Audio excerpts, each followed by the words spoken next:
پنجتن آ گئے، آ گئے پنجتن آ گئے، آ گئے جب بچھا گھر میں فرش عذاب۔ آل محمد وعجل فرجہم۔ جن باریکیوں سے مباہلہ کو لکھا ہے، میں نے جلدی جلدی کوشش کی کہ مطالب کو پیش کر دوں انگلش میں تاکہ مضمون خالی نہ رہے۔ ایک شب میں حبیب خدا نے، رسول خدا نے حضرت سلمان سے کہا کہ سلمان، مباہلہ میں جانے والوں کے لیے اہتمام کر دو، میں مدینے سے باہر فلاں مقام پہ مباہلہ کروں گا۔ اس مقام پہ آج ایک مسجد موجود ہے، سفید رنگ کی مسجد ہے، موجودہ نام مجھے معلوم نہیں، ایک زمانے میں اسی جگہ کا نام مسجد مباہلہ تھا، اب نام بدل دیے گئے ہیں۔ جو حاجی حضرات تازہ ہو کے آئے ہیں وہ نیا نام جانتے ہوں گے، نام کئی مرتبہ بدلا جا چکا ہے۔ پیغمبر اسلام نے جناب سلمان فارسی سے کہا، سلمان محمدی سے کہا، اس مقام پہ ذرا کچھ اہتمام کر دو۔ جناب سلمان نے ایک سرخ رنگ کا قالین بچھایا اور ایک وہاں پہ خیمہ نصب کر دیا کہ یہاں پہ آ کے اہل بیت بیٹھیں گے، کیونکہ جناب سلمان جانتے تھے کون کون جانے والا ہے۔ انہوں نے ایک سرخ رنگ کا قالین بچھایا۔ اب میں کہوں گا کہ رسول خدا نے صرف جناب سلمان فارسی ہی سے کہا کہ وہاں قالین بچھاؤ، شاید اسی وجہ سے سلمان فارسی منا اہل البیت کے درجے پہ فائز ہیں۔ اب رسول خدا نے کہا قالین بچھاؤ، جناب سلمان نے سرخ رنگ کا قالین بچھایا، کہا فجر کے بعد جائیں گے، اس سے پہلے جناب سلمان فارسی گئے اور وہاں پہ قالین بچھا دیا، سرخ ریڈ کارپیٹ۔ عزیزان گرامی، شاید آج بھی کرسچن ورلڈ کے اندر جب کسی کو بہت زیادہ اہمیت دینی ہو، کسی کو بتانا ہو یہ بہت زیادہ وی آئی پی ہے یا وی وی آئی پی ہے، تو آج بھی ریڈ کارپیٹ ٹریٹمنٹ دی جاتی ہے، سرخ رنگ کا قالین بچھایا جاتا ہے۔ شاید ان کرسچنز نے اہل بیت کو آتا دیکھا تھا اور اس مقام پہ سرخ قالین دیکھا تھا، جو سرخ قالین پہ آ کے بیٹھے تو انہی کے لیے یہ ریڈ کارپیٹ ٹریٹمنٹ وہیں سے ظاہراً شروع ہوئی ہے۔ اب جناب سلمان نے سرخ رنگ کا قالین بچھایا، رات کے اندر پیغمبر اسلام نے بتا دیا اور کہہ دیا مباہلہ فجر کے بعد طلوع آفتاب سے پہلے ہوگا، آفٹر فجر prayers before the sunrise. کیوں؟ نہ یہ صبح کا وقت ہے نہ رات کا وقت ہے۔ یا رسول اللہ ایسا وقت کیوں چنا جو نہ صبح ہے نہ رات ہے؟ کہا کیونکہ رات میں معلوم نہیں ہوتا کون کون آیا تھا، اور صبح میں لے جانا نہیں چاہتا فاطمہ کو کیونکہ پردے کا اہتمام ہے۔ اگر میں بات واضح کر پایا ہوں، کہ اس اہتمام کے ساتھ لے کے جانا چاہتا ہوں کیونکہ سیدہ جا رہی ہیں، تو میں نہیں چاہتا کہ دن ہو، لیکن میں چاہتا ہوں کہ لوگ دیکھ لیں کہ کون کون آیا تھا۔ 5 آئے تھے، بس سب نے دور سے دیکھا۔ عزیزان گرامی دیکھیں، اب بحث ہے معرفت سے۔ جناب امیر علیہ السلام کہتے ہیں بولو اور پہچانے جاؤ، speak and you'll be known, recognition is through speech۔ 4 ان کے 8 بشپ تھے، اسقف اعظم جو عربی میں اصطلاحات دی گئی ہیں۔ اطیب البیان میں سید طیب الموسوی الجزائری نے اپنی تفسیر اطیب البیان میں لکھا، وہاں سے پیش کر رہا ہوں۔ کہ 4 ان کے جو ہیں اس وقت کے سب سے بڑے اسقف تھے، 8 بشپ انگلش میں آپ لوگ کہتے ہیں، جو سب سے بڑے ان کے پادری تھے۔ کہ وہ 4 افراد تھے، ان 4 نے دور سے دیکھنا شروع کیا، اور ان میں سے ایک کا نام عاقب تھا۔ اس نے کہا کہ اے عیسائیو، میں تم سب سے کہتا ہوں آنے والوں سے مباہلہ مت کرنا، میں وہ ہستیاں دیکھ رہا ہوں کہ اگر انہوں نے ہاتھوں کو بلند کیا اور پہاڑ کو اپنی جگہ سے ہلنے کے لیے کہا تو پہاڑ اپنی جگہ کو چھوڑ دے گا۔ چہرے ایسے ہیں۔ ابھی اہل بیت نے دعا نہیں کی، کلام نہیں کیا، صرف چہروں کو دیکھ کے عیسائی پہچان گئے تھے۔ تو ایک بات واضح ہو گیا، کوئی تعصب نہ رکھتا ہو، پریجڈس نہ ہو، ریسزم نہ رکھتا ہو، کسی بھی طرح کا ڈسکریمنیشن نہ کرتا ہو، تو اہل بیت کو دیکھ کے پہچان سکتا ہے، یہ عام نہیں ہے۔ پتہ نہیں بات کو پہنچا پا رہا ہوں کہ نہیں۔ جناب یوسف کو جب دیکھا تھا نا سارے مصر والوں نے، تو سب نے کہا تھا بل ہوا ملک کریم، یہ انسان نہیں بلکہ آسمان سے نازل ہوئی مخلوق معلوم ہوتا ہے۔ جناب یوسف کا فخر ہے رسول خدا۔ آج حبیب خدا آ رہے ہیں اپنی آب و تاب کے ساتھ۔ سب عیسائیوں نے ایک مرتبہ رخ رونق کو دیکھنے کے بعد کہا جو آ رہے ہیں اگر انہوں نے بد دعا کی تو قیامت تک کے لیے ایک عیسائی نظر نہیں آئے گا۔ اسی لیے ان سب نے فیصلہ کیا ہم مباہلہ نہیں کریں گے، اگر مباہلہ ہو گیا تو سارے عیسائی مسخ ہو جائیں گے۔ یہ ان کے الفاظ سے نجس جانوروں میں مسخ ہو جائیں گے۔ اب میں ممبر کے احترام میں نہیں کہہ رہا ہوں کہ انہوں نے کہا وہ نجس جانوروں کی شکل میں مسخ ہو جائیں گے۔ اگر کوئی ان کے مقابلے میں آ گیا تو عیسائی بھی سمجھتے ہیں کہ مسخ ہو جائیں گے۔ اب اگر کوئی اہل اسلام ہوتے ہوئے اہل بیت کو نہ پہچانے، سمجھ لو عیسائیوں سے بدتر ہو جائے گا۔ یہ آل محمد ہیں، ان کی عظمت کیا ہے۔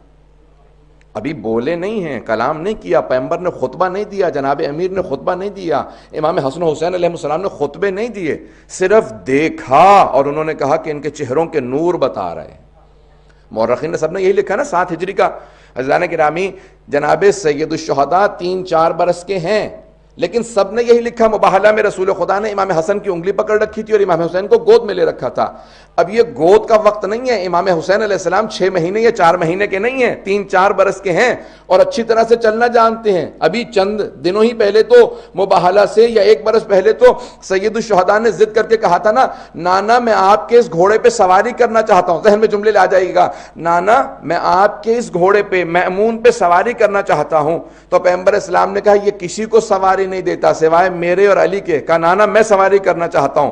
تو جناب سید الشہداء اتنا اصرار کر کے صحابہ کو سمجھا رہے ہیں میں وہ ہوں جو رسالت سے اپنی بات کو منواتا ہوں۔ فوراً جناب ختمی مرتبت میں گود میں لیا، چوما، بہت پیار کیا اور فوراً اسی اپنی سواری پہ جناب سید الشہداء کو بٹھایا، کچھ دور ہٹے اور دیکھنے کے بعد بس ایک جملہ کہا میرا بیٹا بہت خوبصورت لگ رہا ہے اور بہت مسکرائے۔ صحابہ کہتے ہیں اتنا پیغمبر اسلام مسکرائے کہ آپ کے دندان مبارک نظر آنے لگے، آپ کے چہرے سے چمک آنے لگی، پھر اچانک زار و قطار رونے لگے، اتنا روئے کہ آپ کی پورے ریشے مبارک تر ہو گئی۔ تو صحابہ نے کہا مایوبکی کا یا رسول اللہ، آپ کو کس چیز نے رلا دیا یا رسول خدا؟ کہا کل یہی میرا نواسہ ہوگا، یہی سواری ہوگی، لیکن مدینہ نہیں کربلا ہوگا۔ میں اس لحظے کو سوچ کے رو رہا ہوں۔ تو ابھی جناب سید الشہداء یعنی چلنے پھرنے کے مطابق اور سب چیز یعنی اتنے بچپنے میں نہیں ہے کہ آغوش میں ہوں، لیکن پیغمبر اسلام سارے ان عیسائیوں کو، مسلمانوں کو پیغام دے رہے ہیں جو رسالت جس کے ناز اٹھائے اسے حسین ابن علی کہتے ہیں، کیونکہ اسی مباہلہ کے فوراً بعد تاریخ محرم کی آئیں گی جہاں حسین قربانی دے کے پورے دین کی حفاظت کریں گے۔ تو آج پیغمبر اسلام آغوش میں لے جا کے بتا رہے ہیں کہ یہاں نازش اٹھانا مقصود تھا، حسین کی نازش کرنا مقصود تھا تاکہ واضح ہو سکے حسین ابن علی کون ہے۔ بس بھی آئیں جملے کو آخری پیش کروں گا، میرے پاس وقت ہے تھوڑا سا، اگر آپ لوگ زحمت کریں گے تو میں مطالب کو آگے بڑھاؤں گا۔ عزیزان گرامی، ختمی مرتبت آئے، میدان مباہلہ میں پہنچے۔ اب میں چند جملے 1-2 بزرگ خطباء کے ہیں پیش کرنا چاہتا ہوں کہ رسول خدا جب چل رہے تھے تو آپ جب قدم اٹھاتے تھے، جہاں آپ کے قدم جاتے تھے وہیں پہ جناب سیدہ کے قدم آتے تھے۔ میں اپنے انداز سے کہوں، جہاں جہاں رسالت کے قدم آتے تھے عصمت کے قدم بھی وہیں پہ جاتے تھے اور امامت کے قدم انہیں چھپاتے تھے۔ جناب سیدہ دونوں کے بیچ میں چل کے یہ بتا رہی ہیں کہ رسالت و امامت کے درمیانی واسطے کا نام فاطمۃ الزہرا ہے۔ اللہم صلی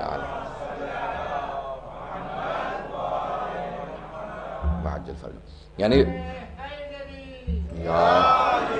یعنی رسالت کے، جسے انگلش میں آپ لوگ کہتے ہیں مسنگ لنک، رسالت اور امامت کے اس واسطے کا، رابطے کا نام جناب فاطمۃ الزہرا ہے۔ عزیزان گرامی، مباہلہ ختم نبوت کی دلیل بھی ہے، ابتدائے امامت کی دلیل بھی ہے، دونوں چیزوں کی دلیل مباہلہ ہے۔ اور ایک مرتبہ ختمی مرتبت نے اپنے انداز سے وہاں پہ آنے کے بعد جب عیسائیوں کو دیکھا تو ان سب نے فوراً رسول خدا سے کہا ہم مباہلہ نہیں کرنا چاہتے، ہم مباہلہ نہیں کرنا چاہتے، ہمیں آپ کی شرائط منظور ہیں، اگر آپ جزیہ کہیں گے تو ہم جزیہ دیں گے، آپ کی حکومت میں ویسے رہیں گے جیسا آپ کہیں گے۔ عزیزان گرامی، یہ پہلی ایسی جنگ ہے کہ جہاں جنگ نہیں ہوئی، مباہلہ نہیں ہوا، تلوار کی ضرورت نہیں پڑی۔ میں بہت سوچا کرتا تھا رسول خدا بیٹی کو کیوں لے گئے؟ رسول خدا جنگ کے لیے نہیں بلکہ دعا کے لیے بیٹی کو لے کے گئے تھے، کیونکہ آج دعا کا مقابلہ تھا۔ جہاں تلوار کا مقابلہ ہوتا تھا جناب امیر کو سب سے آگے بھیجتے تھے، جہاں دعا کا مقابلہ آیا وہاں پہ جناب سیدہ کو سب سے آگے لے کے چلے، کہا کہ کیونکہ دعا کا مقابلہ ہے، جہاں سیدہ آمین کہہ دیں گی وہاں پہ اللہ سبحانہ و تعالی ویسا ہی رکھے گا جیسے سیدہ کہیں گی۔ اب یہ حدیث رسول خدا سمجھ میں آتی ہے کہ ان اللہ یغضب لغضبہا و یرضی لرضاہا، خدا فاطمۃ الزہرا کے غضبناک ہونے سے غضبناک ہوتا ہے اور ان کے راضی ہونے سے خدا راضی ہوتا ہے۔ اب پیغمبر اسلام کی حدیث سمجھ میں آتی ہے کہ اگر سمجھنا چاہیں صحابہ رسول میں کون کون رضی اللہ عنہ ہے، دیکھ لیجئے کس کس سے جناب سیدہ راضی ہے۔ عزیزان گرامی، جناب خاتون جنت کی عظمت کا تعارف تھا جس میں رسول خدا مباہلہ کے اندر خاتون جنت کو ساتھ لے کے گئے۔ آئیے ذرا جناب امیر علیہ السلام کی زبانی نہج البلاغہ سے چند جملے اقتباسات پیش کرنا چاہتا ہوں، چند خطبوں کے الفاظ پیش کرنا چاہتا ہوں کہ اہل بیت علیہ السلام کون ہیں، اور ایک سوال شبہ ہے اس کا جواب دینا چاہتا ہوں۔ اگر سننا چاہیں گے تمام حضرات تو میں پیش کروں گا۔ باواز بلند صلوات۔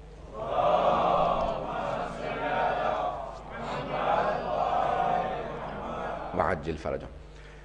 اس سے پہلے کہ میں اس کو پیش کروں، بہت سے نوجوانوں نے ایک سوال بھی، ایک شبہ بھی ہے، کسی نے شبہ ڈالا ہے، یہ ایک سوال ہے نوجوانوں نے کیا، اس کو میں پیش کرنا چاہتا ہوں کہ اہل بیت علیہ السلام نے خود پیغمبر نے اور خود اہل بیت نے، جناب امیر علیہ السلام نے، امام حسن حسین نے اور بعد والے ائمہ نے بہت زیادہ اپنے فضائل بتائیں، اپنا تعارف کروایا، خود اپنی زبان سے اپنے فضائل بتائیں، یعنی بتایا کہ ہمارا مقام کیا، ہماری عظمت کیا ہے، ہم معصوم ہیں۔ اور جناب امیر کے جو خطبے کا اقتباس پیش کرنا چاہتا ہوں، اس میں فرماتے ہیں کہ لا یقاس بآل محمد احد، کوئی کسی کا بھی اہل بیت آل محمد سے کوئی مقابلہ نہیں، امت محمدی ہو یا کوئی اور امت ہو، ان کا آل محمد سے کوئی مقابلہ نہیں، کسی کا کوئی بھی کمپیریسن ہی نہیں ہے رسول خدا اور ان کی آل سے۔ تو اب یہ اتنے جملے انہوں نے خود اپنی تعریف میں کہے ہیں، تو آیا اپنے منہ سے اپنی تعریف کرنا اچھی بات ہے؟ معاذ اللہ، یعنی آیا یہ اپنے منہ سے اپنی تعریف ہے؟ یہ شبہ، میں اس کا جواب دینا چاہتا ہوں۔ اگر شبہ سمجھ میں آیا تو سوال کا جواب بھی سب کو سمجھ میں آئے گا۔ تو شبہ یہ ہے، کرٹیسزم یہ ہے کہ اہل بیت نے سینکڑوں نہیں ہزاروں احادیث اپنے فضائل میں بیان کیے خود، تو آیا یہ خود اپنی تعریف نہیں ہے اپنے منہ سے؟ کرنا چاہیے ایسا یا نہیں کرنا چاہیے؟ اب غور سے سنیے گا جواب کو۔ جناب امیر علیہ السلام نے 40 سے زیادہ مقامات پہ صرف نہج البلاغہ میں آل محمد کا ایسا تعارف کروایا ہے کہ اگر انسان صرف جناب امیر علیہ السلام کے ان الفاظ پہ غور کرے، میں چند جملے پیش کرنا چاہتا ہوں اور اس سوال کا جواب دینا چاہتا ہوں۔ سوال سب کو سمجھ میں آ گیا انشاءاللہ؟ تو اس کا جواب میں پیش کرنا چاہتا ہوں، اس پہ غور سے سنیے گا۔ مثال کے طور پہ جناب امیر علیہ السلام فرماتے ہیں کہ آل محمد کون ہے، تو وہ فرماتے ہیں کہ جبال الدین، اللہ کے دین کے پہاڑ ہیں، ماؤنٹنز آف ریلیجن آف اللہ، اللہ کے دین کے پہاڑ ہیں، جبال الدین۔ اس جملے کو اگر تھوڑا سا تشریح کر دوں، قرآن نے کہا کہ والجبال اوتادا، وتد سے اوتاد، میخ، کیل، نیلز ہوتی ہیں، بلڈنگ کے اندر نیلز لگاتے ہیں جو اس کو ہولڈ کرتی ہے، تو قرآن کہتا ہے والجبال اوتادا، اس پوری زمین کو ہولڈ کرنے کے لیے اللہ قرآن میں کہتا ہے کہ اللہ نے پوری زمین پہ ماؤنٹنز بنائے ہیں، یہ کیلوں کی طرح سے ہیں، میخوں کی طرح سے ہیں، پینس کی نیلز کی طرح سے ہیں، جنہوں نے زمین کو ہولڈ کر رکھا ہے۔ اگر بات پہنچ رہی ہو، یہ پوری کی پوری زمین کو ان ماؤنٹنز نے، ان پہاڑوں نے ہولڈ کیا ہوا ہے۔ اللہ کہتا ہے میں نے اس پوری زمین کو خلق کیا اور پہاڑ لگا دیے ہیں تاکہ یہ پورا کا پورا بیلنس رہے۔ یہ پہاڑ پوری زمین کو بیلنس رکھتے ہیں، سمندروں کے اندر بھی پہاڑ ہیں۔ کہ تم سمجھ نہیں سکتے، میں خالق ہوں اس دنیا کا، مجھے معلوم ہے کس پہاڑ کو کہاں رکھنا چاہیے۔ والجبال اوتادا، اب یہ قرآن میں ہے والجبال اوتادا۔ اب امیر المومنین قرآن کی اس آیت سے استدلال کرتے ہوئے کہتے ہیں اہل بیت علیہ السلام کے جبال الدین، کہ اہل بیت علیہ السلام اللہ کے دین کے پہاڑ ہیں۔ جیسے زمین بغیر پہاڑوں کے تباہ ہو جائے، ویسے ہی دین پروردگار بغیر آل محمد کے تباہ ہو جائے۔ یہ آل محمد کی وجہ سے دین باقی ہے۔ پھر دوسرے مقام پہ فرماتے ہیں اسی خطبے کے اندر، خطبہ نمبر 2 ہے، اور دوسرے مقام پہ خطبہ نمبر 109 کے اندر پھر فرماتے ہیں کہ اللہ نے جب جب چاہا دین کو زندہ کرے، جب جب چاہا علم کو زندہ کرے، تو آل محمد کے ذریعے علم کو زندہ کیا، اور جب جب چاہا جہالت کو موت دے تو جہالت کو موت بھی آل محمد کے ذریعے دی۔ بہت بڑے جملے ہیں، اتنے فضائل پیش کیے، تو اتنے فضائل۔ اور دوسرے مقام پہ جب جناب امیر سے سوال کیا گیا، یا مثال کے طور پہ خطبہ خط ہے مولا کا، ایک خط ہے جو معاویہ ابن ابی سفیان کے نام پہ امیر المومنین نے لکھا، اس نے کہیں تقابل کیا کہ یا علی جنگ بند کر دیجئے، ہم اور آپ ایک جیسے ہیں، ہمارے خاندان بنی ہاشم بنو امیہ ملتے جلتے ہیں، تو آپ نے اس کو سخت ترین الفاظ میں لکھا ہے خط۔ اب میں اس کو پیش کر رہا ہوں، 2 جملے پیش کروں گا صرف اس کے، کیوں اتنے فضائل پیش کیے ہیں میں اس کو سمجھانا چاہ رہا ہوں نوجوانوں کی خاطر خاص طور سے۔ اب اس نے لکھا ہے کہ یہ 2 خاندان ملتے جلتے ہیں۔ جناب امیر علیہ السلام نے کہا کہ خبردار ان دو خاندانوں کا تقابل نہ کرنا. اور پھر آپ آگے جا کے جملہ لکھتے ہیں اس کے اندر, کہتے ہیں کہ کیوں, اس لیے کہ لیس الحرب, کیونکہ ان کے جو بڑے تھے ان لوگوں کے بنو امیہ کے حرب, ابو سفیان کا باپ, کہا کہ حرب ابو طالب جیسے نہیں ہیں, امیہ ہاشم جیسا نہیں ہے, من النبی و منکم المکذب, ہم وہ ہیں جن کے خاندان سے نبی ہیں, تم وہ ہو جن کے خاندان سے نبی کو جھٹلانے والا.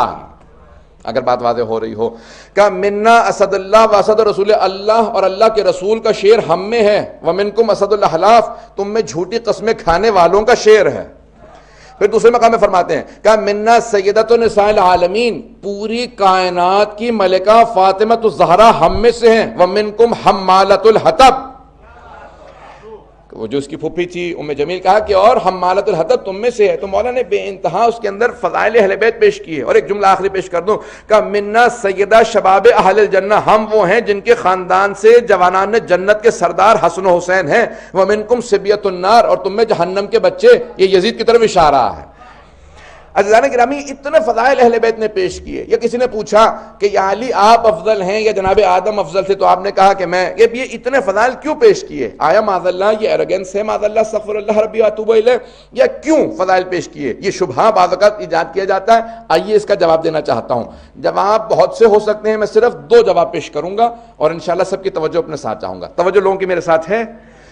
اب آئیں ذرا 2 جواب پیش کرنا چاہتا ہوں. ایک خود فرمان معصوم سے پوچھا یا علی آپ افضل ہیں یا آدم, تو آپ نے فوراً کہا تزکیۃ المرء لنفسہ قبیح, ایک مرد کا اپنے منہ سے اپنی تعریف کرنا قبیح شمار ہوتا ہے, برائی شمار ہوتا ہے, اچھی بات نہیں ہے. لیکن قرآن کہتا ہے کہ وَأَمَّا بِنِعْمَةِ رَبِّكَ فَحَدِّثْ, اے میرے حبیب اللہ نے جتنی نعمتیں آپ کو دی ہیں ان سب کا تذکرہ کیجئے. کہ اس لیے نہیں کہہ رہا کہ کیونکہ میں اپنے تکبر کا اظہار کر رہا ہوں, بلکہ یہ اللہ کی ہم پہ نعمت ہے, اس نے ہمیں ایسا بنایا. اگر بات واضح ہو گئی ہو تو کہا اس لیے نہیں کہ ہم کبر کر رہے ہیں, تکبر, بلکہ اس لیے کہ اللہ کی یہ ہم پہ نعمت ہے. عزیزان گرامی, معصوم اور غیر معصوم میں فرق یہی ہوتا ہے. اگر غیر معصوم کے پاس کوئی چیز آ جائے تو وہ اس پہ فخر کرنے لگتا ہے, معصوم اپنے تعارف کے لیے ان چیزوں کو پیش کرتے ہیں. اگر بات واضح ہوئی ہو, ایک ان پہ یہ اللہ کی نعمت ہے کہ اللہ نے ان کو اتنے فضائل دیے. دوسرے علماء کہتے ہیں کہ بے انتہا لوگ بعض اوقات روز قیامت شکوہ کریں گے کہ ہم آل محمد کو پہچان نہیں سکے, تو وہ خود اپنی زندگی میں ہمیشہ کبھی کسی کو مہلت نہیں دیتے تھے کہ روز قیامت تم یہ نہ کہنا ہم پہچانتے نہیں تھے. وہ خود اپنا تعارف کروا کے بتاتے تھے, پہچان لو میں علی ہوں, میرے علم کا مقام یہ ہے, میری شجاعت کا مقام یہ ہے. قرآن میں کون کون سی آیات میرے لیے آئی ہیں, جناب سیدہ کا مقام کیا, حسن حسین کا. یہ تعارف کروا کے کسی کو مہلت نہیں دیتے تھے کہ روز قیامت کوئی خدا کی بارگاہ میں کہے انہوں نے تعارف ہی نہیں کروایا کہ ہم پہچان پاتے ان کا مقام کیا. کہ انہوں نے اپنا تعارف کروایا, مسلسل تعارف کروایا. جناب سید الشہداء سب 72 شہید ہو چکے ہیں, آپ کے اصحاب شہید ہو چکے, بھائی شہید ہو چکے, بیٹے شہید ہو چکے. اس کے باوجود ایک مرتبہ, آخری مرتبہ اتمام حجت کی خاطر کہہ رہے ہیں تم روز قیامت خدا کی بارگاہ میں شکوہ نہیں کر سکتے میں نے تعارف نہیں کروایا تھا, میرے سر پہ میرے جد رسول خدا کا امامہ ہے, یہ سواری رسول خدا کی ہے, یہ آبا قبا رسول خدا کی ہے. سارا مجمع رونے لگا. پھر آپ نے پھر کہا تم عنقریب پھر بھی مجھے مار دو گے, میں نے تعارف کروا دیا ہے تاکہ تم میں سے کوئی یہ کہنے لائق نہ رہے کہ ہم جانتے نہیں تھے حسین ابن علی کون ہے. تم جانتے ہو, اب اگر تم مجھے پھر بھی مارتے ہو پھر تم گنہگار ہو, گناہ کبیرہ کے مرتکب ہو. اور مجھے اپنے سے زیادہ تم پہ ترس آ رہا ہے, کیونکہ میں تو موت سے ڈرتا نہیں ہوں, میرے لیے آخرت میں جنت ہی جنت ہے.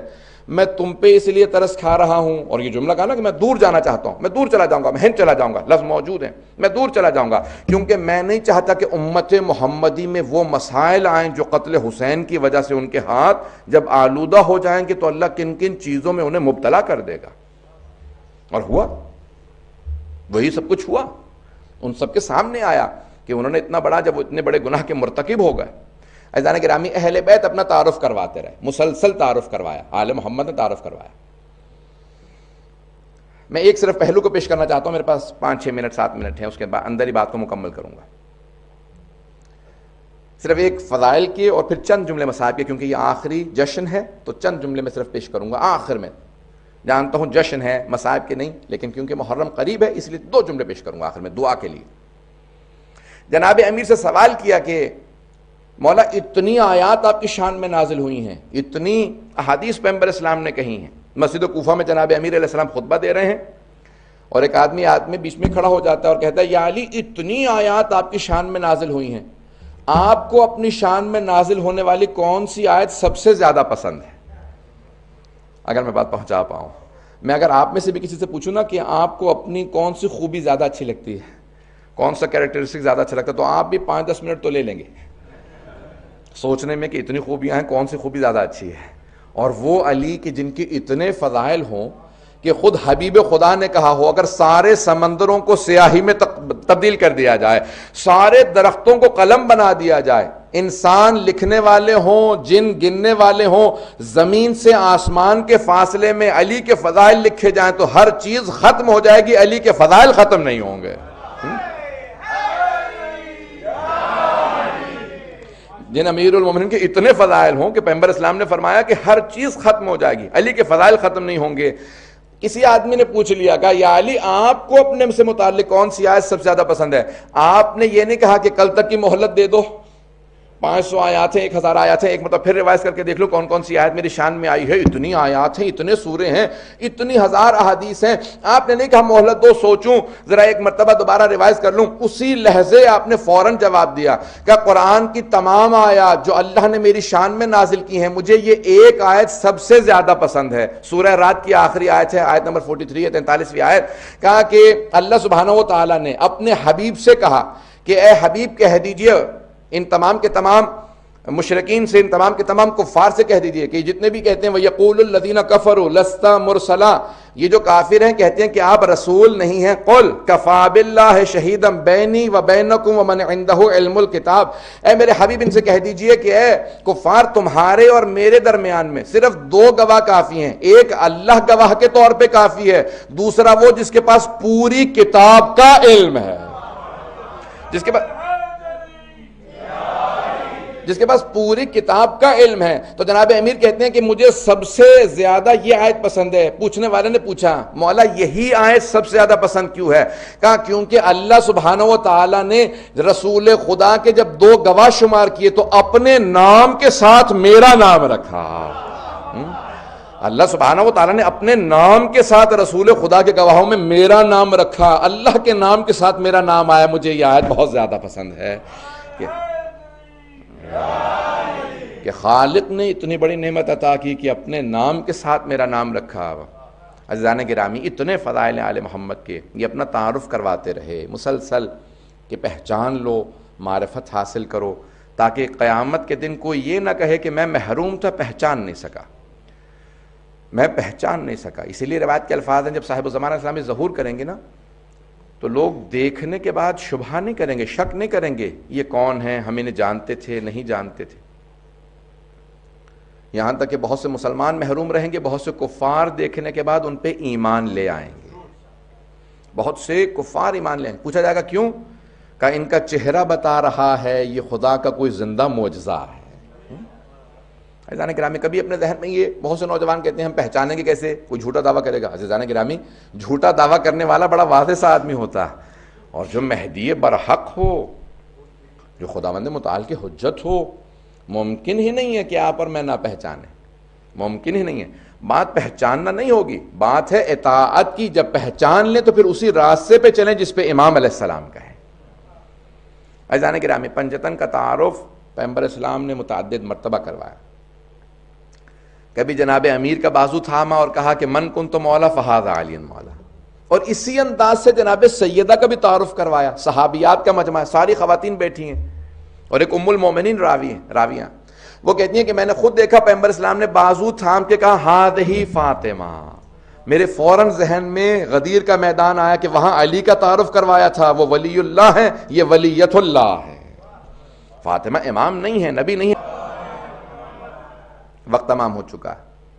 عزیزان گرامی، یہ آخری محرم سے پہلے خوشی ہوتی ہے، پھر 2 مہینے، 2.25 مہینے آپ لوگ غم کے مناتے ہیں۔ جب یہ آخری خوشی کا لحظہ آتا ہے نا تو میری عجیب و غریب کیفیت سی ہونے لگتی ہے کہ پروردگارا اب ہم میں سے کون کون آئندہ خوشی کے لیے 2-2.5 مہینے بعد ہو، کون نہ ہو۔ اور جب آخری خوشی ہوتی ہے نا تو یہ خوشی جسے ہم لوگ عید کہتے ہیں، عید میلاد النبی، عید غدیر ہے، عید الفطر ہے، عید الاضحیٰ ہے، عید دہو الارض ہے، عید نیمہ شعبان ہے، اور یہ عید مباہلہ، تو یہ آخری عید ہے، عید پہ سب عیدی مانگتے ہیں. تو ہم بھی خدا کی بارگاہ میں کہتے ہیں پروردگارہ ہمیں عیدی عنایت فرما، ہمیں ہمارے امام کی زیارت نصیب فرما. پروردگارہ ہمیں عیدی عنایت فرما، ہمارے گناہان کبیرہ و صغیرہ معاف فرما. پروردگارہ ہمیں عیدی عنایت فرما. پروردگارہ جب ہم دیکھتے ہیں نا کہ اس وقت عراق میں کیا حالات ہیں، شام میں کیا حالات ہیں، تو دل ٹوٹ جاتے ہیں. پروردگارہ دوبارہ عراق و شام کی تمام زیارات کو آزاد فرما. پروردگارہ خصوصاً شام کے تمام روضوں کی حفاظت فرما. پروردگارہ دشمنان اہل بیت کو، خصوصاً داعش کو، طالبان کو، آل سعود و آل یہود کو، پروردگارہ جو آل خلیفہ ان سب کو غارت فرما. پروردگارہ بہت سے لوگوں نے ہم سے التماس دعا کی ہے، وہ تمام کے تمام مومن و مومنات جو کسی وجہ سے پریشان حال ہیں. پروردگارہ تجھے واسطہ ہے اپنے حبیب کا، اور تجھے واسطہ اپنے حبیب کے ان فاقوں کا، حسن و حسین کا واسطہ. پروردگارہ ان تمام مومن و مومنات کی پریشانیاں دور فرما.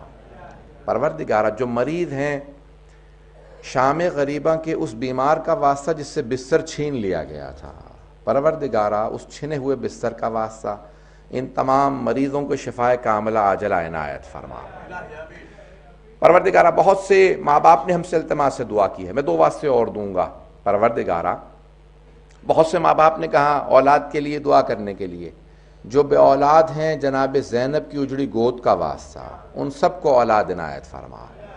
پروردگارہ جو اولاد والے ہیں ان کی اولاد کو نیک و صالح بنا. پروردگارہ جتنے بھی والدین نے اپنی اولاد کے لیے، خصوصاً ماں باپ نے اپنی بچیوں کے رشتوں کے لیے کہا ہے، پروردگارہ واسطہ اس چہرے کا جس پہ تماچے لگے تھے، کسی کی دعا کو رد نہ فرما. آج جو ہاتھ بلند ہے کسی کو نا امید نہ لوٹا. پروردگارہ آنے والے ایام محرم کے ایام ہیں، اگلے ہفتے سے مجالس پوری دنیا میں شروع ہو جائیں گی. پروردگارہ عزاداروں کی عزاداری کی حفاظت فرما. پروردگارہ امام زمانہ کو 2 باتوں کا بڑا صدمہ ہے، ایک اپنی دادی کے دربار میں جانے کا، اور دوسرے اپنی پھپھی کے بازار میں جانے کا. آئیں ذرا مل کے کہیں. بڑے بڑے بزرگ علماء نے بتایا ہے کہ جب ملاقات ہوئی نا کسی کی امام زمانہ سے، تو کہا کہ مولا آپ کے شیعوں کے لیے کوئی پیغام ہے؟ تو امام زمانہ نے کہا میرے شیعوں سے بس ایک پیغام کہہ دینا کہ جب بھی میرے ظہور کی دعا مانگیں تو میری پھپھی زینب کا واسطہ دیں. خدا میری پھپھی کا واسطہ کبھی رد نہیں کرتا. پروردگارہ واسطہ لائے ہیں جناب زینب کبریٰ کا.